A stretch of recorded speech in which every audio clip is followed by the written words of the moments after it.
AFR On Demand is brought to you by Breck Golf. Try Beaver Creek today, just 20 minutes from downtown Baton Rouge in the Zachary area. They've got a PGA Tour driving range, a short game practice area, 30 to 40-yard practice shots. It's a great place to chip and putt and practice if you don't have time for a full round. Book your tee time today, golf.breck.org, golf.breck.org. Cincinnati, Ohio. Please drink responsibly.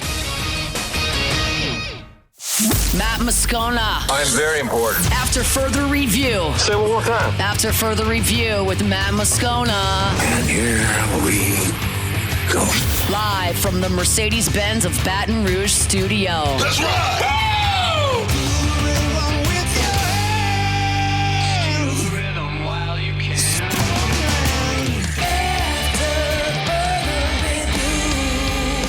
And off we go. Welcome aboard. Glad you're with us. AFR presented by Don Juan Cigar Bar. Matt. Shut up, kid. Paul O'Neill. They're chanting Paul O'Neill's name.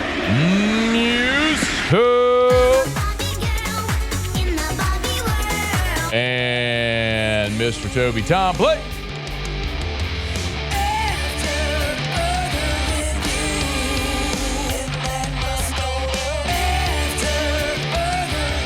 All right, we're here. Glad you are as well. Get out there, make it a good one. Happy Friday, y'all. Ton to do. Terrio's here in 1 hour. Some baseball transfer portal ads. We are giving away tickets to UFC 318. We are giving away $10,000 cash.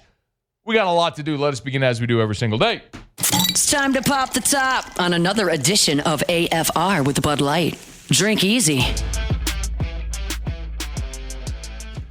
Glad to be back from SEC Football Media Days. It's a busy week. It's a 4-day avalanche. I love having the football content smack dab in the middle of July. And for me, it's always a thing where, as I've explained before, I go to Media Days with a very deep understanding of LSU's team, its roster, its circumstance, and a surface level understanding of the other now 15 members of the league. I come out of SEC Media Days with a much deeper understanding of the other 15 members of the league. And with that, I feel like I'm better prepared to make certain projections for the season. Well, today, on this Friday, the members of the media, their ballots cast for preseason All-SEC and the projected champion, order of finish, etc., are all unveiled. And that did, in fact, happen. Now, I would like to throw out this caveat before I tell you what the media projected. Since 1992, I don't math very well, but this press release tells me that's been 33 years.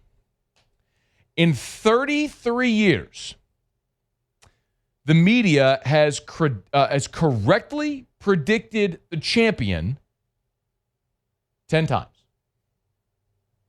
33 years, they've correctly predicted the champion 10 times. Now, it doesn't mean there's a bunch of dummies that don't know anything about football. It means there's a lot of context still to be added from the middle of July until the start of the football season. But also, who is credentialed? Now, I'm not going to bury the lead. The media picked Texas to win it, Georgia second, Alabama third, LSU fourth. Others that received votes to win the league: South Carolina, Oklahoma, Vanderbilt got 2.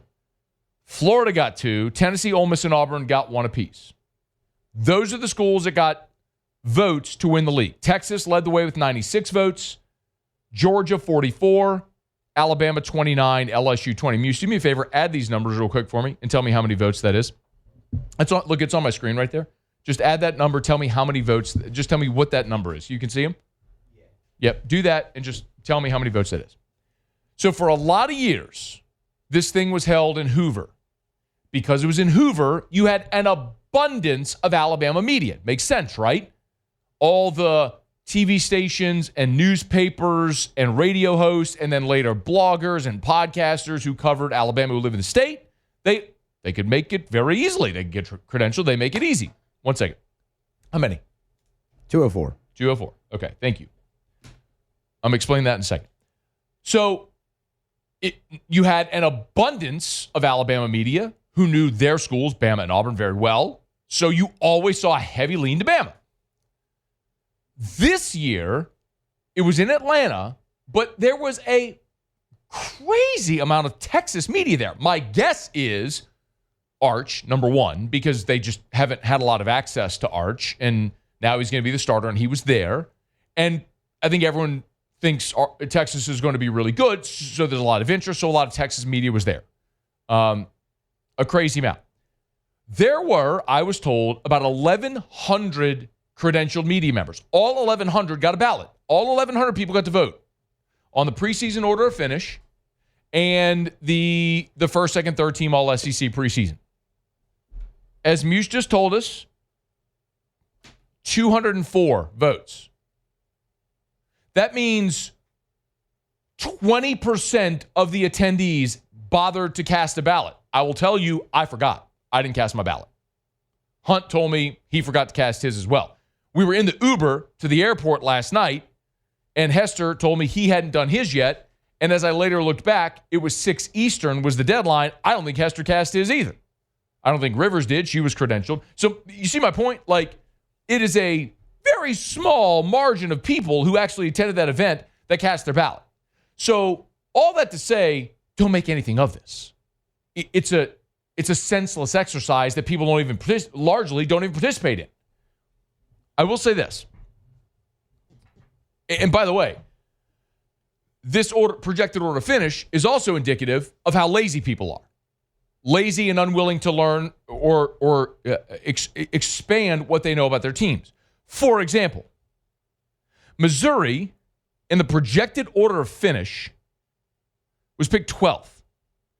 So the projected order of finish from the media was Texas, Georgia, Bama, LSU. We talked about that. Then South Carolina, Florida, Ole Miss, Texas A&M, Tennessee, Oklahoma, Auburn, Missouri 12th. Then Vandy, Arkansas, Kentucky, and Mississippi State. Y'all, you realize Missouri won 10 games a year ago? Quietest 10-win team ever. The other thing is, look at the schedule, what Missouri has this year. Have you bothered to look? Because I'm going to guess all the people that voted didn't even bother to look at it. You ready? Muse, give me some feedback on this schedule if you haven't looked at it. They open up with Central Arkansas. Yeah, it's a dub. They open up against then Kansas. That's dub. UL Lafayette. Dub. South Carolina, who, by the way, they beat South Carolina all the time. Yeah, they did. That's at home, right? Missouri's got that at home? Missouri's first 6 games are at home. They don't go on the road until October the 18th against Auburn. I think Missouri can win that game at home. 6 straight at home. I think they can win that game at home. Then they play UMass. Yeah, it's a win. Then they play Alabama at home. That's a loss. Maybe. Yeah, I'm gonna. I'm not asking your opinion. I kind of am. I would say you said give. I'm just asking. I'm just asking an overview. Then they go to Auburn, to Vandy, home against A&M, home against Mississippi State, at Oklahoma, at Arkansas, who they always beat. Always beat. You have 4 losses on that schedule? Yeah. Yeah, me either. But the media picked them 12th because nobody bothers to actually. I'm not sitting here pumping Missouri. I don't know if Bo Prabula is going to be any good, the Penn State transfer. I'm just telling you, they could have me playing running back and win 8 games on that schedule. Like it's a joke. But people don't pay attention to it. Which brings me to the point, because this isn't a Missouri show, it brings me to the point that I'm going to make about LSU.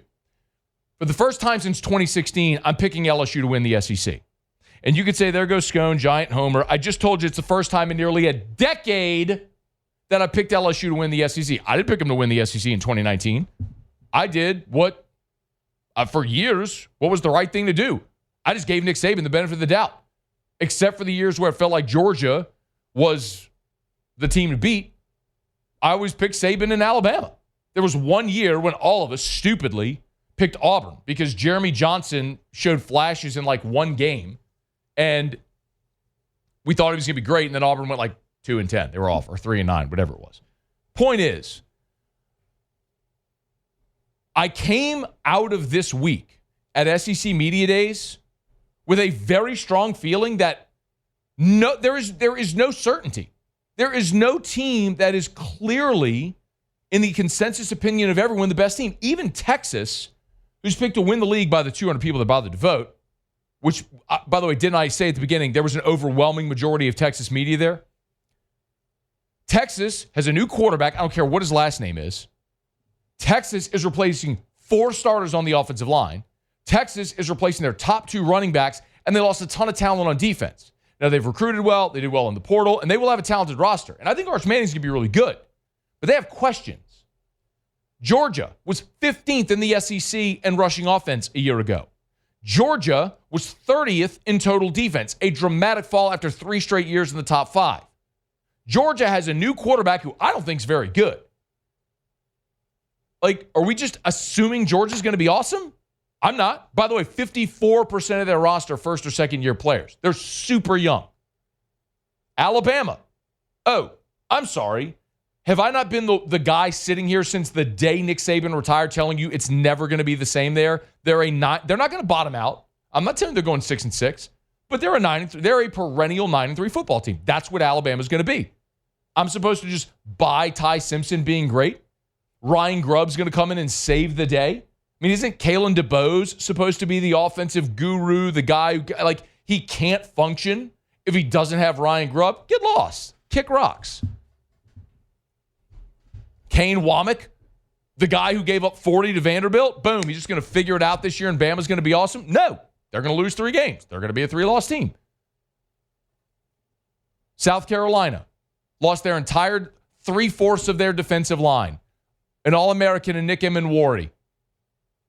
Like, look at South Carolina and then look at opposite of Missouri, look at their schedule.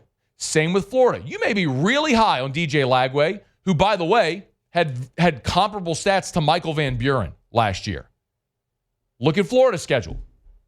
Have you bothered to do it? Have you bothered to look at Florida's schedule? For all the people that are super high on Florida? Florida's football schedule. They open up against Long Island. Congrats, you win that one. After that, they play South Florida at home. You'll probably get that one too. Then they go to LSU, to Miami, home against Texas, at Texas A&M. They're going to rattle off 4 straight losses, maybe 1-3. Then they got State at home. They play Georgia in a neutral site. They'll lose that one. At Kentucky, at Ole Miss, Tennessee, Florida State to finish. Go 2-2 in there, you're 7-5. Florida and South Carolina are 7-5 football teams. The team I think people are sleeping on is Texas A&M. Maybe the best offensive line in college football. 3 great running backs and a very good defense with Mike Elko. They can Les Miles their way to a 9-3 record, and I think they will. They were 8-5 a year ago. I think this is a strong running team, good defense, going to be boring as hell to watch, but probably wins 9 games. Tennessee, I don't think is going to be very good. Auburn, I don't think is going to be very good. Vandy can probably go 6-6 again. And there's a consensus bottom of the league in whatever order. Arkansas, Kentucky, Mississippi State. But with all those questions, the one school who has a definitive answer at quarterback is LSU. You've got the leading returning passer in college football. You've got a head coach that's been around for 35 years, has won everywhere he's been, and a team that pushed all their chips to the middle in the transfer portal to get better at every level of the defense and add 2 starting offensive linemen and playmakers out at receiver. It will probably take LSU time to gel, and I've said it all week. I do not like LSU in the Clemson game. True road game against you're starting 4 new offensive linemen against maybe the best defensive line in football, a 5th-year senior quarterback at night, at home. That's a brutal start for LSU. Maybe the toughest opener ever. That's not hyperbole. This might be the toughest opener ever. J.D. Pickell was on our show from On 3, picked LSU to lose to Clemson, then win out after that. Like literally not lose another game and go win the national championship. I think LSU, as I sit here today, on Friday, July the 18th, I think they'll lose to Clemson. They'll probably lose one of their road conference games. Ole Miss, Bama, Oklahoma. One of those 3. Go 7-1 in the league, get to Atlanta, play Texas, beat them, and get in the playoff. Then you just see what your playoff draw is like. I'll remind you. Oregon, last year, was undefeated. Only undefeated team. They got a crappy draw. Ohio State got a rematch, beat them in the Rose Bowl. Sucks for you. Happens sometimes in a playoff. Sometimes you get a terrible draw. That happened to Oregon. If it was seeded appropriately and the 1 was playing the 12, which should have happened. They would have advanced, and I might have ended up playing for them winning a national championship. Instead, they drew Ohio State. Sucks. That changes this year, where it's actually going to be a true seeding 1 through 12. The top 4 will get the byes. But I just look at LSU as the team, as I always say, who has the fewest questions against the most manageable schedule. LSU avoids a back-to-back road conference game at any point in their schedule. If you look at any of whatever you would perceive to be the toughest games on LSU's schedule, they get a relative breather before it. Clemson in the opener. Before they go to Ole Miss, they play Southeastern Louisiana. Before they play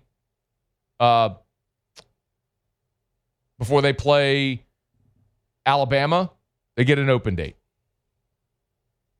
Before they go on the road to Oklahoma, they get Western Kentucky. You just look up and down LSU's schedule, and it just there are tough games all over the place. I'm not denying that in any way. It's not like Missouri's schedule. There's tough games everywhere. But throughout that schedule, you avoid the back-to-back brutal stretch. Like we just talked about with Florida. Florida's got a 4-game stretch where I think at best they're 1-3. More likely they're going to be 0-4. It's brutal. LSU avoids that. And you've got the best quarterback in the league.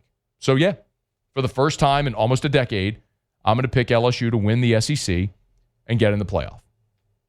And I think my surprise, quote-unquote, team that takes a step this year is Texas A&M. I do think they get to 9 wins in the regular season. Now, I will tell you, last year, my team that was the surprise team in the league was Auburn, and they went 5-7.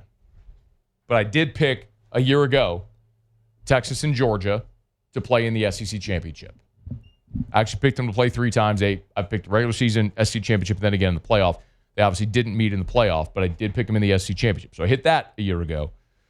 See if I'm right again this year.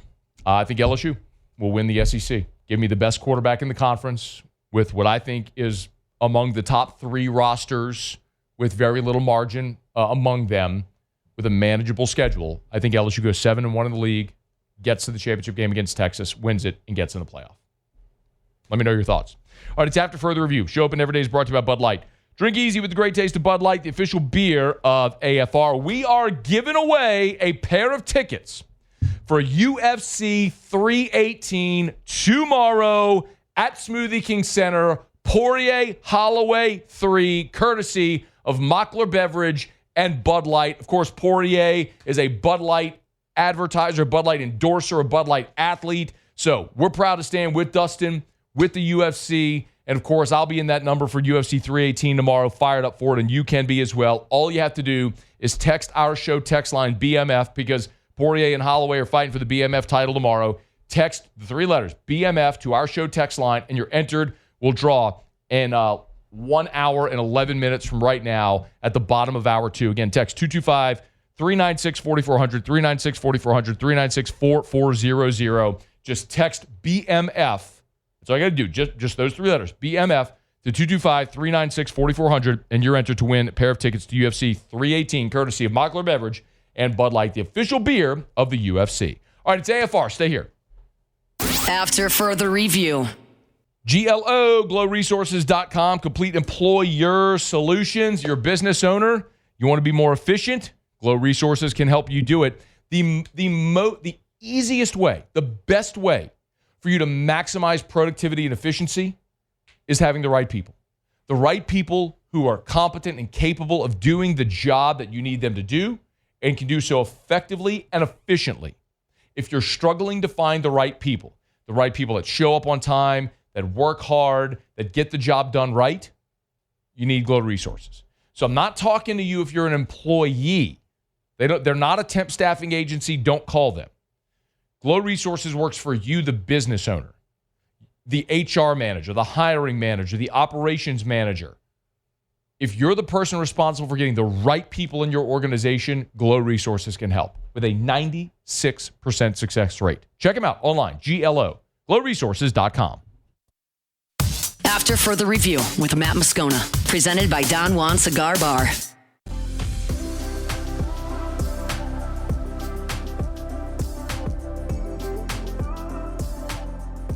I'm glad you're rolling along with us here. So we have two giant giveaways today. Again, bottom of hour 2, we're giving away the UFC 318 tickets. Also, in hour 3 with Terrio here, we're going to give away $10,000. You've heard us promoting it for about 6 weeks now. Parish Construction and Roofing, we're giving away $10,000 cash. Third time we've done this. It is legitimate. Someone today is winning 10 grand cash. All you have to do is go to the website, parishbuilt.com, parishbuilt.com, and sign up for a free, no-obligation roofing inspection. All the awful weather that came through on Thursday, really pretty much every day because it rains here all the time. Just sign up for a free, no-obligation roofing inspection, and you're entered to win $10,000 cash. Parishbuilt.com, parishbuilt.com. We're drawing in 2 hours. 1 hour for the UFC tickets, 2 hours for the $10,000. Okay. One of the things I told you we're going to talk about throughout this offseason leading up to the NFL year is all of the third-party opinions on the New Orleans Saints. Be it subjective, objective, columnists, front office personnel, coaches, GMs, scouts, all that, then analytics, metrics, everything to paint a picture for what people are projecting for the New Orleans Saints. Las Vegas, the odds makers, have the Saints win total at 5.5, basically thinking they'll fall on either side of that number, 6-11 or 5-12. For whatever it is worth, Pro Football Focus released their projected win totals, and they have the Saints in their metrics at 5.9 wins. So the odds makers have the Saints at 5.5. Pro Football Focus, again, analytics-driven, data-driven, have the Saints at 5.9 wins. Again, I'm not telling you this to poo-poo New Orleans. I'm just telling you this so you have a clear understanding of what people outside of the black and gold ecosystem are saying. And you can throw your hands in the air and say, who cares? I'm fine with that. But as the season progresses, don't come back and say, I didn't tell you. This is what people outside of our little circle corner of the world think about this team. Maybe they're right, maybe they're wrong. Maybe Tyler Shough is awesome and the Saints go to the playoffs. I don't believe that. But I'm sharing this with you the same way that I did all the Derek Carr stuff for the last 2 years. Every time there was a ranking, a quarterback tier, all of it. I shared them all with you. And Carr routinely was a upper middle tier, lower bottom tier quarterback in the NFL, or excuse me, lower middle tier, upper bottom tier quarterback in the NFL. He was a high teens, low 20s quarterback in the NFL. Still means you're a starting quarterback, you're just not elite. And clearly that proved out over the last 2 years. A lot of people are saying the same thing about this New Orleans Saints team. So Pro Football Focus is the latest to throw that in there. One of the fascinating storylines that's happening right now, as I understand, look, throughout June, most people here were so laser focused on LSU baseball making the run to the national championship. Calendar turns to July, and it's portal and SEC football media days. But look, next week, we're a week away from the New Orleans Saints, less than a week away from the Saints reporting to training camp. They report on July 23rd. One of maybe the biggest storyline between now and then is that Tyler Shough is still unsigned. Now, he went through rookie minicamp. He went through OTAs. He went through mandatory minicamp. That's awesome. And he's a guy who I'm assuming, as I think many of you are, is going to be the Saints starting quarterback. My feeling generally, I had a lot of South Carolina people ask me this at SEC Media Days. Hey, what do you think about about Spencer Rattler, being that he finished at Carolina? And what I pretty consistently say about Rattler is, look, I like Rattler. The physical ability is obviously there. It's why he was a 5-star. He was projected at one point to be the number 1 pick in the draft. We've seen flashes. But you have a new coach in who's an offensive guy, and they use the 40th pick on a quarterback. I don't think, they know what they had coming in Hainer Rattler. If they felt good about that, I don't think they're using the 40th pick on a quarterback. Because they used that pick on a quarterback, I think they're going to go with their guy. So I think Tyler Shough is going to be the guy. But it's interesting because Tyler Shough is still unsigned.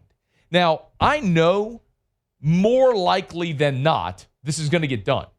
Contract holdouts are a thing. It happens in almost every organization. But what's happening right now in the NFL is an oddity because typically, especially under the CBA that was signed back in 2011 that capped rookie contracts, you don't see holdouts among rookies as much anymore because the rookie salaries are capped and there's slot value associated with picks. And so really it's about getting to your second contract. That was part of the CBA that was signed back in 2011. It was after guys like Jamarcus Russell and Sam Bradford signed these record-breaking deals and then it didn't live up to them. That's when the new contract structure happened. So you don't typically see holdouts. You don't see guys negotiating much because there's not much to negotiate with the way the new CBA happened. Well, Jaden Higgins, up into this week, you still had the majority of second-round picks unsigned. Well, Jaden Higgins of the Houston Texans went 34 overall. He was the second pick of round 2. And he signed on May 8th, he signed a 4-year, $11.7 million fully guaranteed deal. Most NFL contracts are not fully guaranteed. That's why you hear, like, we have a signing bonus, and so you hear a dollar amount with X amount of it fully guaranteed, right? So you have to play out the entirety of the contract to collect all that money. Well, Jaden Higgins signed a fully guaranteed deal, so he reset the market and the precedent. So a lot of other prospects are holding out going, I'm not signing unless I get a fully guaranteed deal. So a day after Higgins signed, Carson Schweisner, who's a linebacker who went number 3, 1 pick earlier to the Cleveland Browns, he got a fully guaranteed deal. Well, now Nick Emenwari of the Seahawks, just yesterday, signed a fully guaranteed deal. He was the 35th pick. So you're starting to see these guys around where Shough was drafted get these fully guaranteed contracts. So we're looking at Tyler Shough going, all right, well, Shough and his representation are, wanting a fully guaranteed contract because that's what guys around him are getting. And the Saints don't really seem very willing to do that as they're staunchly holding out. So the slot value for Tyler Shough is 4 years, $10.79 million, but he wants the entire thing guaranteed. The Saints don't appear willing to do that. Now, a best case scenario is Tyler Shough becomes your starter, becomes a really good player, and in a couple of seasons you tear this contract up and you're giving him a new deal. And you have your franchise quarterback in this, the $1 million or so that they're negotiating over, haggling over, is irrelevant. But $1 million is still $1 million. So I understand Tyler Shough wanting a fully guaranteed deal. I think it's also fundamentally absurd that the NFLPA is so incompetent that when they negotiate, they don't negotiate full contracts, fully guaranteed deals like the NBA and Major League Baseball have. Instead, they're negotiating things like getting rid of drug testing so they can smoke weed and like less practice time. Whatever. I mean, prioritize your money. But I digress. Don't want to go down that path too far. The only reason, and my guess is the Saints understand the importance of having Tyler Shough there. But you're less than a week away from the start of training camp. And this is a rookie quarterback who needs every single possible rep available. You cannot have Tyler Shough holding out in training camp and missing practices. I don't care if it's a single practice. He needs them all. I understand he spent 7 years in college. He's 25 years old. He's more veteran, all that stuff, just because of the calendar. But he's still an NFL rookie. And this is his first taste of the NFL. And he needs every single rep he can get if you're expecting him week 1 to be your starting quarterback, which I think is going to be the expectation for Tyler Shough. So, again, I think they're going to get this done because there's going to be urgency. And the clock always sort of necessitates that urgency. When you get closer to the start of camp, they'll if this was Drew Brees, you're not worried about it. Drew Brees doesn't need practice. It's just make sure you got a deal done and he's there in time for game 1. I mean, remember Brett Favre, like at the end of his career, he'd retire, miss all of the preseason, and like the week of the first game, he'd unretire and go play. Okay, well, Brett Favre was playing in the NFL for 20 years. It's no big deal. Same with Aaron Rodgers, missing an entire offseason. It just doesn't matter. Tyler Shough needs all these reps. So, again, file it away, watch it. But the Saints report on the 23rd, you're talking 5 days from now. You'd love to see this thing get done before then, because if it doesn't, then the advantage starts to sway toward the veteran guy in Spencer Rattler, who's got a year under his belt, who's played in a handful of games already, while Tyler Shough would then be playing catch-up. So something to watch as the Saints get closer to the start of camp. All right, it's After Further Review. We're brought to you by Shaw Bills Tire and Auto Service, ShawBillsTire.com, with locations all over South Louisiana. If you're taking that final family vacation before the kiddos get back to school, easy, man. Take your vehicle to Shaw Bills. ShawBillsTire.com is where you can schedule service. If you need your oil change, if you need tires, they'll sell you name brand tires at wholesale prices. If your brakes are squeaking, if the check engine light is on, whatever you got going on, our friends at Shaw Bills will do right by you. They treat you like family. It's why they've been around and doing it better than anyone for more than 50 years. ShawBillsTire.com, ShawBillsTire.com. Shaw Bills, where we keep you rolling. All right, y'all, it's After Further Review. Terrio's in studio in 26 minutes from right now. We'll go around the SEC when we come back. Again, next hour, in 56 minutes from right now, we're giving away UFC 318 tickets courtesy of our friends at Bud Light and Mockler Beverage. All you have to do is text BMF, those three letters, text BMF to our show's text line, 225-396-4400, 396-4400, 396-4400. Around the SEC next. After Further Review. Get Gordon and get it done. Gordon McKernan Injury Attorneys. If you've been injured in an accident, it's not your fault. Do what injured people in our state have done for 3 decades. Get Gordon and get it done. It's vacation time. I saw a great piece of content Gordon put on social.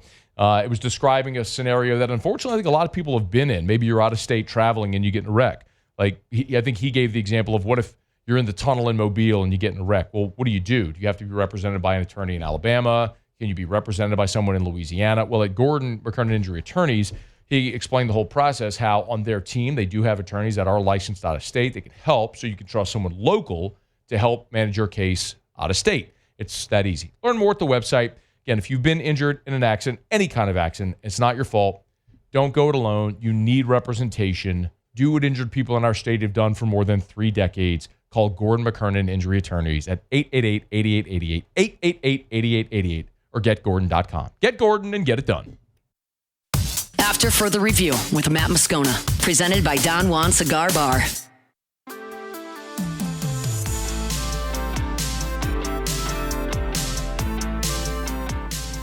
He's had a great offseason. I think he kind of addressed and understood what it now means to be an SEC quarterback. I think you never know until you go through it for the first time. And I think now the weekly preparation, the understanding defenses, the truly understanding the package and what it's all about, I think he understands his need to grow in that area. And so he really attacked that this offseason. I think he's really developed, and he's going to be a game changer this year.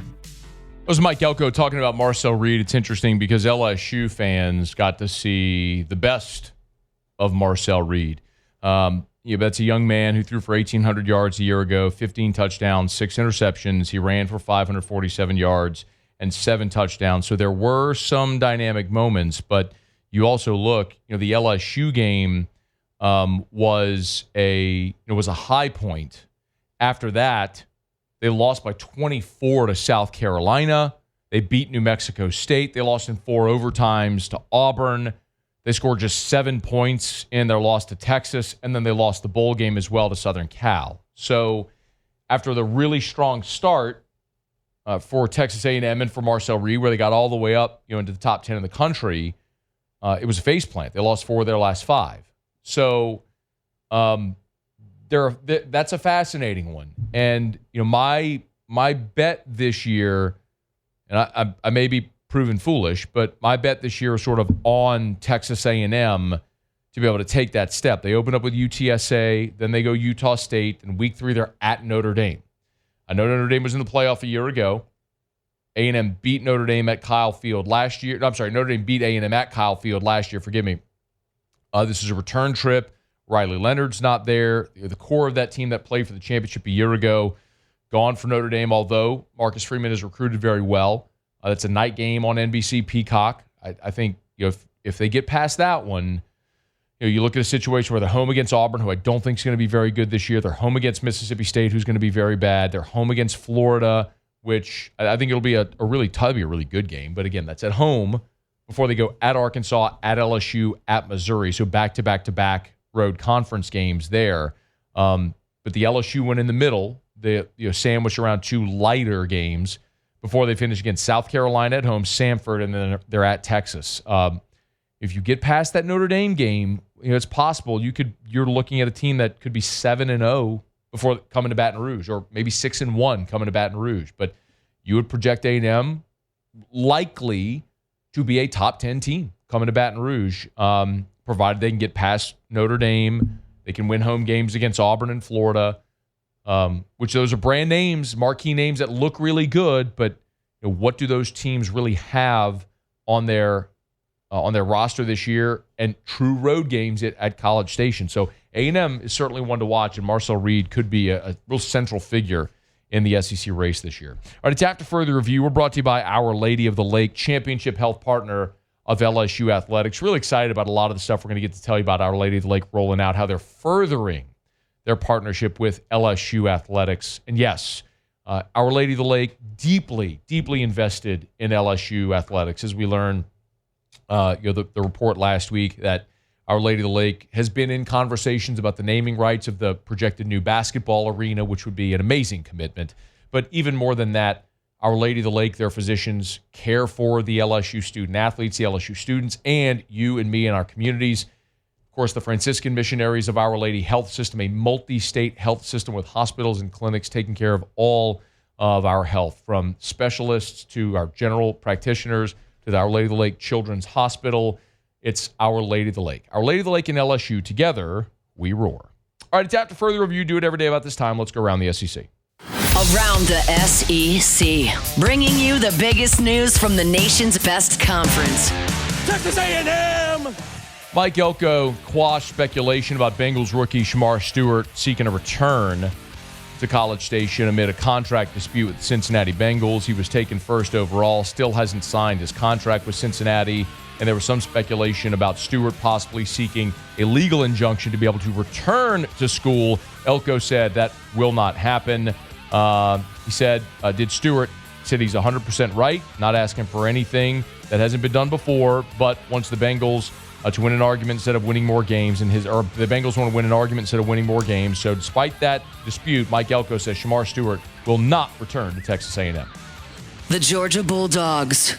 Blue Ridge, Virginia defensive lineman Valden Stone, who's originally from Sweden. He committed to Georgia over Florida, Nebraska, and Ohio State. 6'3", 316 defensive lineman. He's a composite 4-star, the number 46 overall prospect in the country. Fourth best defensive lineman. Georgia now with 30 commits for 2026. The Auburn Tigers. Wilson Zierer, who's a legacy offensive tackle, he's committed to Auburn. He's a 4-star. He's the brother of former Auburn offensive tackle Killian Zierer. 6'6", 290, chose Auburn over Alabama and Florida State. He's the 21st best offensive tackle in the country, the 31st best player in Georgia. The South Carolina Gamecocks. Athlete Tristan Lewis has picked South Carolina 2026 class. He is the 12th commitment for South Carolina. He projects as a safety there in Columbia when he gets to campus. 6'3", 200 pounds. He's the 53rd best athlete in the country. The Florida Gators. And left-handed pitcher transfer Ernesto Lugo Conchola has committed to Florida. 6'5", 230 out of Division II Northwest Nazarene. Oh, that. Lugo Conchola this past year had a 2.0 ERA over 94 and 2/3 innings pitched with 103 strikeouts. He was the Division II Pitcher of the Year, Division II First Team All-America. He's headed to Florida. All right, there you have it. That is Around the SEC. Friday shows are brought to you by Don Juan Cigar Bar in Town Center. Get on by, get you a premium cigar, great cocktail, unwind, heading into the weekend over at Don Juan Cigar Bar. They do, by the way, also have Bocock Brothers premium cigars over there, the Powerhouse Edition, the LSU baseball cigars. Check them out over at Don Juan Cigar Bar. Okay, y'all, when I got our final break of hour number one, a legend stepping away from the microphone at LSU. We'll get to that. Terrio's here in 15 minutes from right now. We're counting down 45 minutes left until we announce the winner for the pair of tickets to UFC 318, Poirier Holloway 3. All you can do is text BMF, because they're fighting for the BMF title. Text 3 letters, BMF, to 225-396-4400, 396-4400, 396-4400. We will wrap up hour number one next. AFR. All right, y'all. The rain, as of now, is past, and we're heading into what I hope will be a beautiful weather weekend and a great opportunity to get in the garden and just plant something. So get on out and get by Clegg's Nursery. Actually, I'm looking at it. Rain in the forecast, 35% chance on Saturday, but beautiful.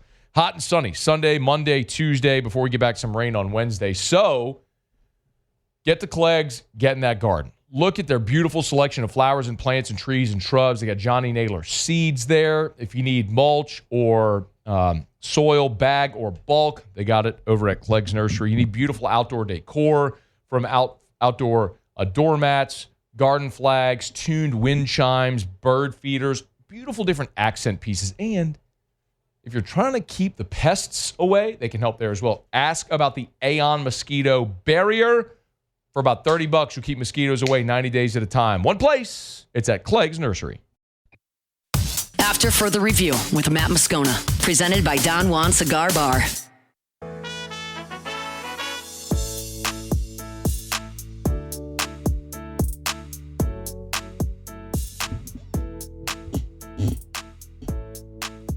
Wrapping up hour number one, and glad to have you hanging out with us here.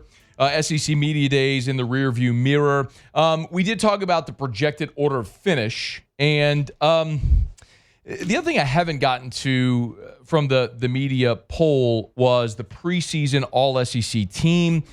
The biggest surprise here is that Lenora Sellers was the first team preseason All-SEC quarterback. It always perplexes me. But we do just live in this gigantic media echo chamber. Lenora Sellers is a fine player. I think he's a fantastic athlete. He's a big physical dude, and he made some really impressive runs. There was a third down play he made against Clemson with his feet, with that game hanging in the balance that a lot of people saw, and they're amazed. This is also a dude that in the first half of the season had a 2-to-1 interception to touchdown ratio and threw for about 150 yards a game. This is a guy that led South Carolina to 3 points in a loss to Ole Miss. 3 points. They didn't get in the end zone in a loss to Ole Miss. In that Clemson game, by the way, they scored 17. It was a 17-14 game. It wasn't like it was this avalanche of offense. Garrett Nussmeier was the second team All-SEC quarterback. Caden Durham, Aaron Anderson, also second team. No LSU Tigers on the third team. Defensively, Whit Weeks, first team preseason All-SEC. Harold Perkins, second team preseason All-SEC. That's it. As far as specialists, Barian Brown and Xavion Thomas on the second team.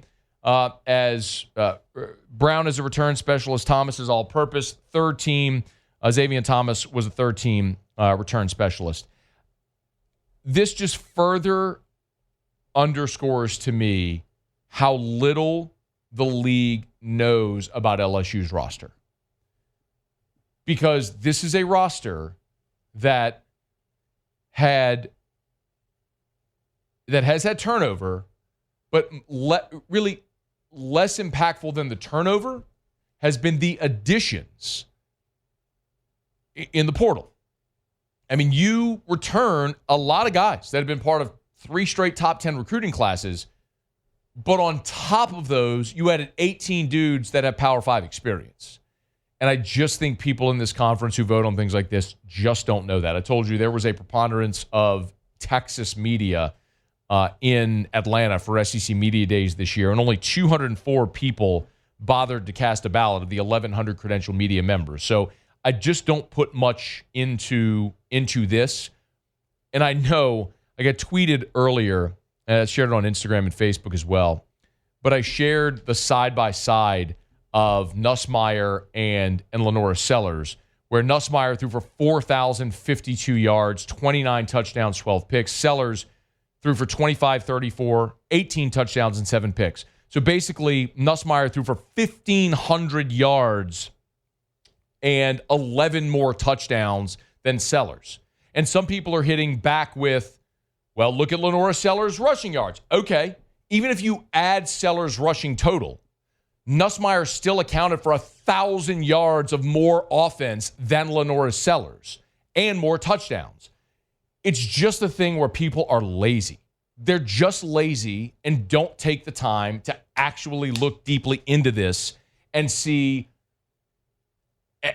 for themselves instead of just accepting narratives that they read on Twitter. So ultimately, none of this matters. Like preseason all conference, it just doesn't matter a lick. They're going to line up and play games. South Carolina is going to come to Baton Rouge and lose.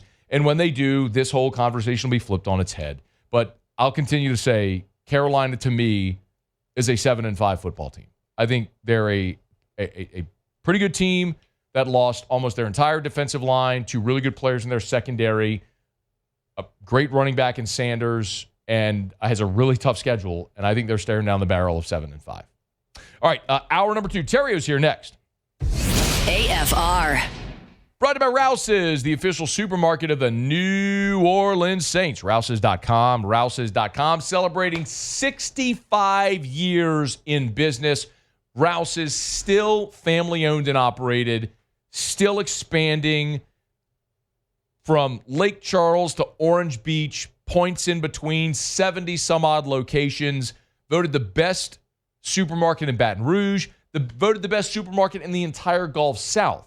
And one of the great things about Rouse's, with their commitment to local, is that when you see Rouse's branded products, you go up and down the aisles at Rouse's, when you see their Rouse's branded products, they go to great lengths to source locally whenever they can. When they can use local Louisiana or Gulf South ingredients, they do. And it's evident in everything they touch. It's Rouse's, the official supermarket of the New Orleans Saints. Rouse's.com. Rouse's.com. Rouse's. This feels like home.